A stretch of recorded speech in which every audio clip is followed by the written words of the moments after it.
Hello दोस्तों, नमस्कार। GK Educare point में आपका स्वागत है। दोस्तों, आज हम लोग मध्यकालीन भारतीय इतिहास से एक टॉपिक को पढ़ेंगे।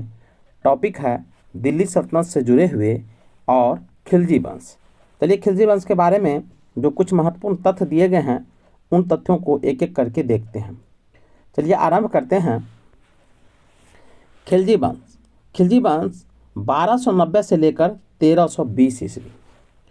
गुलाम वंश के शासक को समाप्त कर 13 जून 1290 ईस्वी को जलालुद्दीन फिरोज खलजी ने खिलजी वंश की स्थापना की। कह रहा है कि गुलाम वंश जो शासन कर रहा था उनको समाप्त करके जलालुद्दीन फिरोज खिलजी ने 1290 ईस्वी में खिलजी वंश की स्थापना करती है। तो खिलजी वंश के संस्थापक कौन थे? तो जलालुद्दीन फिरोज खिलजी। इसने किलोखरी को अपनी राजधानी बनाया और जब ये खिलजी वंश की स्थापना करता है जलालुद्दीन फिरोज खिलजी, तो किलोखरी को अपनी राजधानी बनाता है। यानी खिलजी वंश की जो प्रारंभिक राजधानी थी वो किलोखरी थी, जो ध्यान रखेंगे। जलालुद्दीन की हत्या 1296 ईस्वी में उसके भतीजे व दामाद अलाउद्दीन खिलजी ने कारा मानिकपुर यानी प्रयाग में कर दी थी।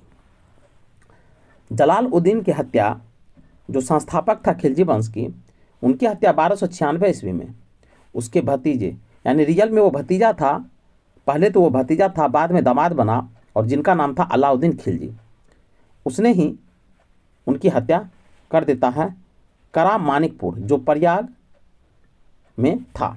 यानी प्रयाग का मतलब इलाहाबाद। आगे बढ़ते हैं। 22 अक्टूबर 1296 ईस्वी में अलाउद्दीन दिल्ली का सुल्तान बना। यानी 1296 में 22 अक्टूबर 1296 में अलाउद्दीन दिल्ली का सुल्तान बनता है। और अलाउद्दीन के बचपन का नाम अली तथा गुरसब था। तो ये भी ध्यान रखेंगे, अलाउद्दीन के जो बचपन का नाम था वो अली या गुरसब था। अलाउद्दीन खिलजी ने सेना को नगद वेतन देने एवं अस्थायी सेना की नींव रखी थी। यानी दिल्ली सल्तनत के शासनकाल में अलाउद्दीन से पहले कोई ऐसा दिल्ली सल्तनत का शासक नहीं हुआ जिसने सेना को नगद वेतन दिया हो और अस्थायी सेना की नींव रखा हो। यानी टेम्पोररी सेना होते थे, भाड़े की सेना होते थे, जब जरूरत पड़ता था शासक को तब उसे भाड़े पर ले आते थे और ज़रूरत के बाद उसे वापस भेज देते थे, समाप्त कर देते थे। लेकिन अलाउद्दीन खिलजी ने अस्थायी सेना की नींव रखी कि साम्राज्य की सुरक्षा के लिए अस्थायी सेना बहुत आवश्यक है और उसे नगद वेतन भी देना शुरू किया ताकि सेना को प्रोत्साहन मिलता रहे, साम्राज्य की सुरक्षा में वो योगदान देता रहे। तो ये ध्यान रखेंगे कि नगद वेतन देने की शुरुआत अलाउद्दीन खिलजी ने किया और अस्थायी सेना की नींव भी अलाउद्दीन खिलजी ने रखा। दिल्ली के शासकों में अलाउद्दीन खिलजी के पास सबसे विशाल अस्थायी सेना थी। यानी दिल्ली सल्तनत के काल में आप देखेंगे तो सबसे बड़ी जो अस्थायी सेना थी वो अलाउद्दीन खिलजी के पास ही था। आगे बढ़ते हैं। घोड़ा दागने एवं सैनिकों की हुलिया लिखने की प्रथा की शुरुआत अलाउद्दीन खिलजी ने की थी। अलाउद्दीन खिलजी ने कई प्रयोग किए जिसमें उसने घोड़े दागने की प्रथा की शुरुआत की, सैनिकों का हुलिया लिखने की प्रथा की शुरुआत की। इसका कारण क्या था? इसका कारण था कि योग्य सैनिक की पहचान करना, जिसके लिए नियुक्त किया गया है वह कार्य को कुशलतापूर्वक अंजाम दे सके। यानी सैनिक की कुशलता के लिए ये प्रथा की शुरुआत अलाउद्दीन खिलजी के द्वारा कर दी गई थी। अब चलिए कुछ कॉलम में जो दिए गए हैं उनको देख लेते हैं एक बार। अमीर खुसरो के बारे में दिया गया है कि अमीर खुसरो का मूल नाम महमूद हसन था। ध्यान रखेंगे, मूल नाम महमूद हसन था। उसका जन्म पटियाली यानी उत्तर प्रदेश में बदायूं के पास, जो उत्तर प्रदेश के पटियाली है वो बदायूं के पास है, में 1253 ईस्वी में हुआ था। खुसरो प्रसिद्ध सूफी संत शेख निजामुद्दीन औलियो के शिष्य थे। प्रसिद्ध संत थे शेख निजामुद्दीन औलियो और उनके ही वो शिष्य थे। वह बलबन से लेकर मोहम्मद तुगलक के तक दिल्ली सुल्तानों के दरबार में रहे थे। बहुत लंबा उसका कार्यकाल रहा है। बलबन से लेकर के जो गुलाम वंश के शासक थे वहाँ से लेकर तुगलक वंश के जो शासक था मोहम्मद बिन तुगलक, उनके शासनकाल तक दरबार में रहा था। इन्हें तृतीय हिंद यानी भारत के भारत का तोता के नाम से भी जाना जाता था। तो अमीर खुसरो को तूतिए हिंद के नाम से भी जाना जाता था। ये इंपॉर्टेंट पॉइंट्स है जो ध्यान रखेंगे, एग्जाम में पूछे भी गए हैं। सितार एवं तबले का आविष्कार का श्रेय अमीर खुसरो को ही दिया जाता है। तो इनसे कई तथ्य जुड़ गए। सितार और तबले का भी आविष्कार खुसरो ने ही किया था। अब आप बताएंगे कि सितार और तबले सितार का जो आविष्कार किया था तो किन किन यंत्रों को मिलाकर के इसने सितार का आविष्कार किया था। चलिए आगे बढ़ते हैं। अलाउद्दीन ने भूराजस्व की दर को बढ़ाकर उपज का 1/2 भाग कर दिया था। अलाउद्दीन का जो ये कार्य था ये किसानों के लिए बहुत ही पीड़ादायक था, कष्टदायक था, क्योंकि किसान को अपनी कुल उपज का आधा भाग जो था टैक्स में चला जाता था। ये उनकी अलाउद्दीन के द्वारा किए गए कार्यों में से सबसे दुखदाई था आम लोगों के लिए। इसने खम्स में सुल्तान का हिस्सा 1/4 भाग के स्थान पर 3/4 भाग कर दिया था। यानी खम्स वह होता था जो युद्ध करने जाते थे शासक या शासक के सेनापति या सेना, और उसमें जो धन लूटपाट के लाते थे तो उसमें जो था सुल्तान का हिस्सा 1/4 भाग यानी 25% होता था। पहले तो 25% था, लेकिन अलाउद्दीन ने क्या किया, इनको बढ़ा करके 3/4 भाग कर दिया था, जो बढ़ा दिया था। तो इससे भी सैनिकों की जो हिस्सेदारी थी वो कम हो गई थी, सुल्तान की हिस्सेदारी बढ़ गई थी। आगे बढ़ते हैं। इसने व्यापारियों में बेईमानी रोकने के लिए कम तौलने वाले व्यक्ति के शरीर से मांस काट लेने का आदेश दिया था। ये अलाउद्दीन के द्वारा किया गया एक बहुत सख्त कदम था। इसने अपने शासनकाल में मूल नियंत्रण प्रणाली को दृढ़ता से लागू किया था, यानी करप्शन को रोकने के लिए, भ्रष्टाचार को रोकने के लिए,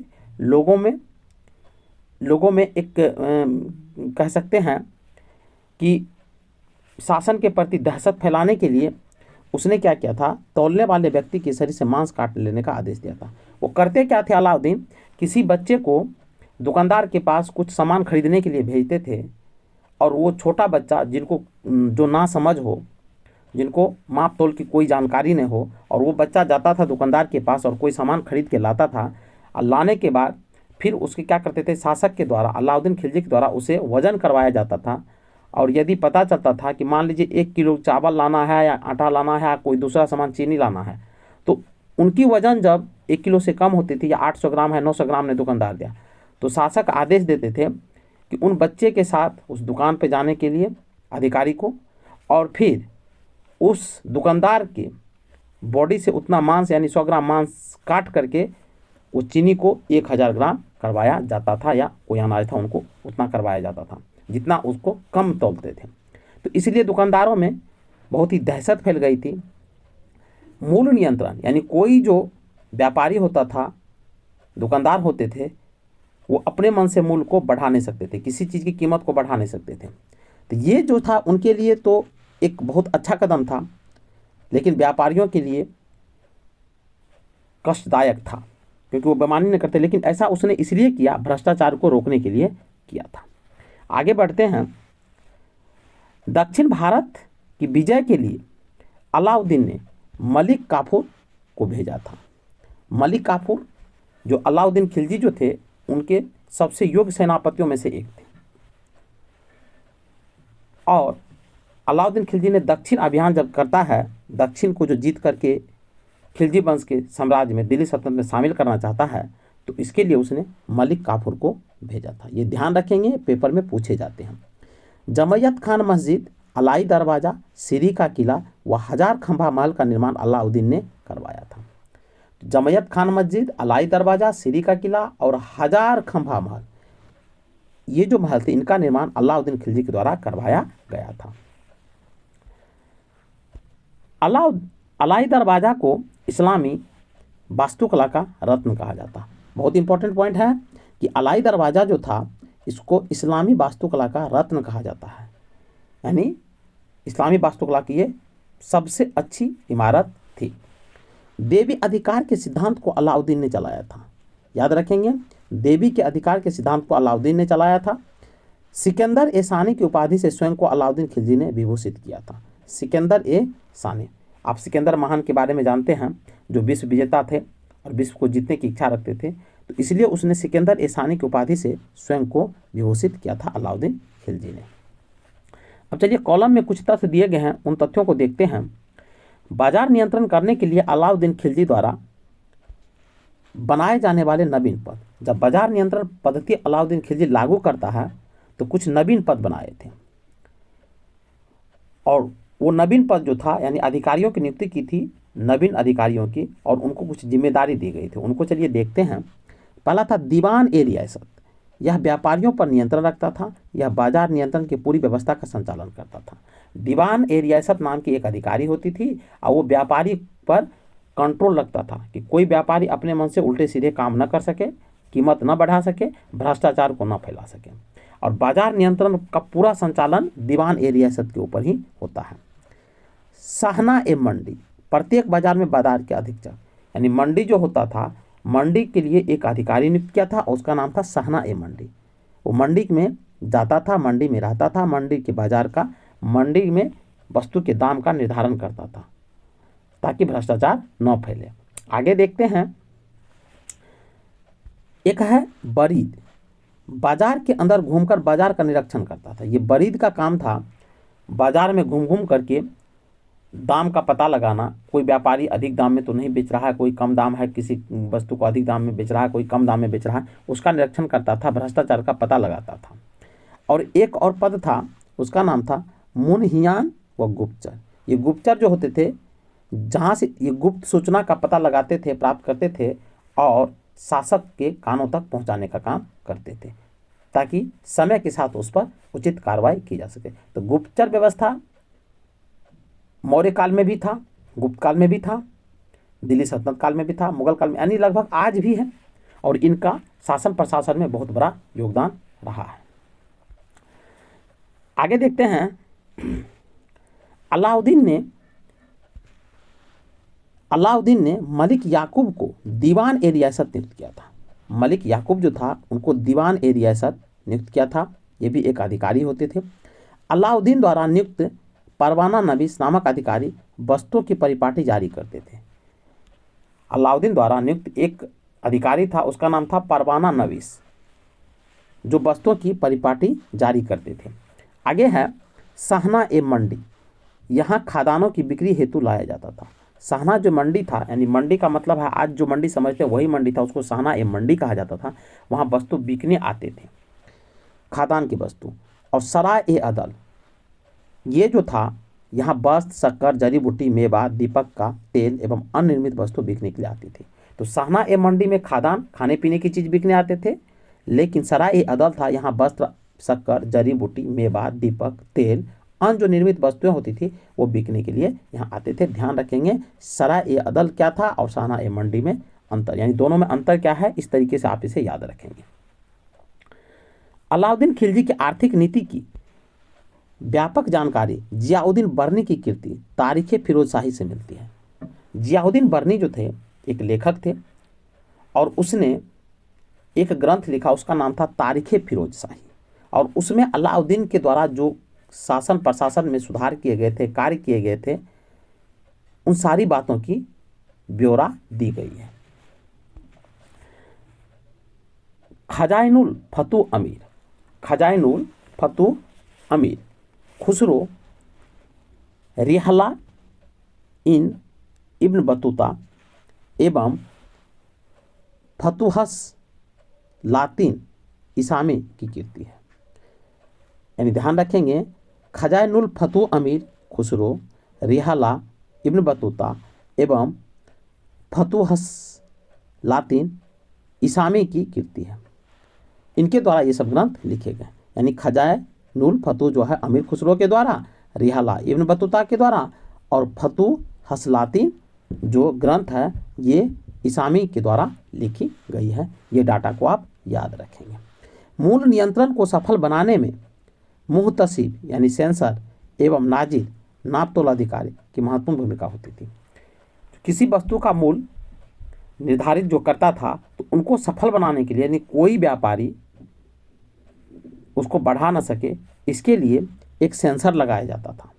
और मुहतसिब एवं नाजिर, नाजिर जो होता था नापतोल के अधिकारी होते थे और उनकी भूमिका इसके लिए महत्वपूर्ण होती है, याद रखेंगे। नाजिर, राजस्व सुधारों के अंतर्गत अलाउद्दीन ने सर्वप्रथम मिल्क, इनाम एवं वक्फ के अंतर्गत दी गई भूमि को वापस लेकर उसे खालसा भूमि में बदल दिया। यानी कहा राजस्व सुधार के अंदर अलाउद्दीन ने क्या किया, मिल्क में जो भूमि दी गई थी, इनाम में दी गई थी, वक्फ के अंतर्गत दी गई थी, उन भूमि को वापस ला करके खालसा भूमि में दे दिया, बदल दिया। यानी खालसा भूमि वह होता था जो डायरेक्ट राजा के नियंत्रण में होता था, जबकि मिल्क, इनाम और वक्फ की जो अंतर्गत भूमि था वो राजा के नियंत्रण में नहीं था, वो जिनको गिफ्ट में दिया जाता था, जिनको कार्य करने का अधिकार दिया जाता था, उनके नियंत्रण में था। तो अलाउद्दीन खिलजी ने क्या किया, जो ये विशेषाधिकार प्राप्त लोग थे उनसे ये भूमि छीन करके खालसा भूमि में बदल दिया। यानी अब उस भूमि का जो असली मालिक था वो राजा होता था। आगे देखते हैं, अलाउद्दीन खिलजी के द्वारा लगाए जाने वाले 2 नवीन कर थे। अलाउद्दीन खिलजी ने 2 नवीन कर लगाया था, और एक तो था उसमें चराई कर, एक चराई कर था, और चराई कर लगाया जाता था दुधारू पशु पर, जो पशु दूध देते थे उस पर लगाया जाता था चराई कर। और दूसरा था गढ़ी कर, यानी घरों एवं झोपड़ी पर भी कर लगाए जाते थे।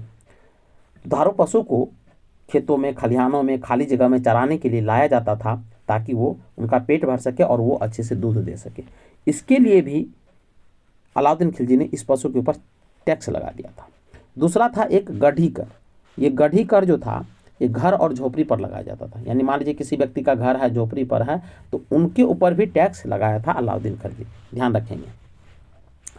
अलाउद्दीन खिलजी के शासनकाल में 1297 से लेकर 1306 ईस्वी तक मंगोलों के 6 आक्रमण हुए। बहुत ही इंपॉर्टेंट पॉइंट है कि अलाउद्दीन खिलजी के काल में सबसे बड़ी घटना थी मंगोल का आक्रमण, जो 1297 से लेकर 1306 ईस्वी के बीच में 6 बार आक्रमण ने किया मंगोल ने।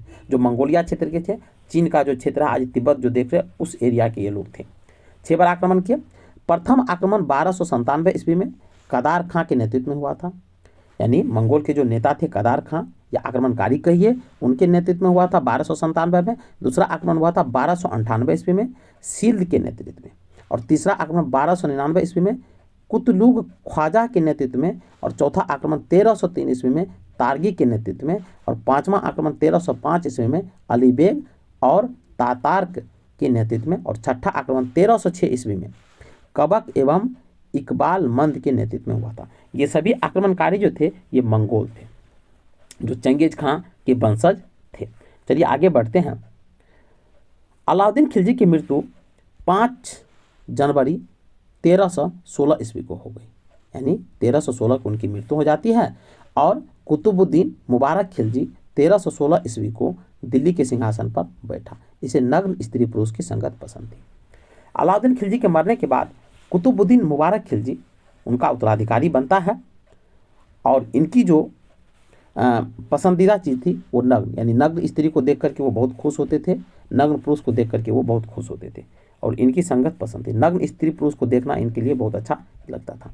आगे बढ़ते हैं। मुबारक खिलजी कभी कभी राज दरबार में स्त्रियों का वस्त्र पहनकर आ जाता था। ये एक तरह से रंगीले टाइप से थे कि ये क्या करते थे, दरबार में स्त्री का वस्त्र पहन करके आ जाते थे। बर्नी कह रहा है, बर्नी के अनुसार मुबारक कभी कभी नग्न होकर दरबारियों के बीच दौड़ करता। बर्नी के अनुसार ये इंपॉर्टेंट है। बर्नी जो लेखक थे उसने कहा है कि मुबारक खिलजी कभी कभी नंगे दरबार में दौड़ जाते थे। आगे बढ़ते हैं। मुबारक खां ने खलीफा की उपाधि धारण की थी।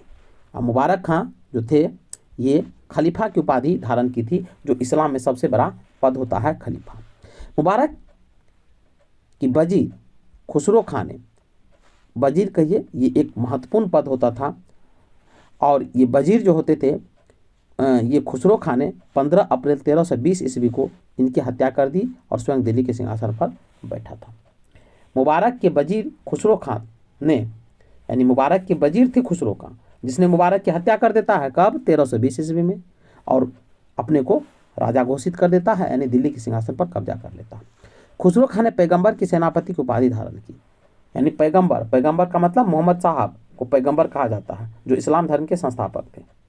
और तो खुसरो खां ने पैगंबर की सेनापति, उसने अपने को कहा कि पैगंबर जो थे इस्लाम धर्म के संस्थापक थे मोहम्मद साहब, उनके हम सेनापति हैं, उनके नाम से उपाधि धारण करता है और शासक बन जाता है। तो चलिए आज के वीडियो में इतना ही, मिलते हैं नेक्स्ट वीडियो में। लेकिन आप लोगों से रिक्वेस्ट है यदि आपको वीडियो अच्छी लगी हो तो वीडियो को लाइक कीजिए, शेयर कीजिए, सब्सक्राइब कीजिए चैनल को और कमेंट कीजिए कि आपको कैसी लगी, और यदि कोई सुधार की ज़रूरत है तो आप मुझे बताएं।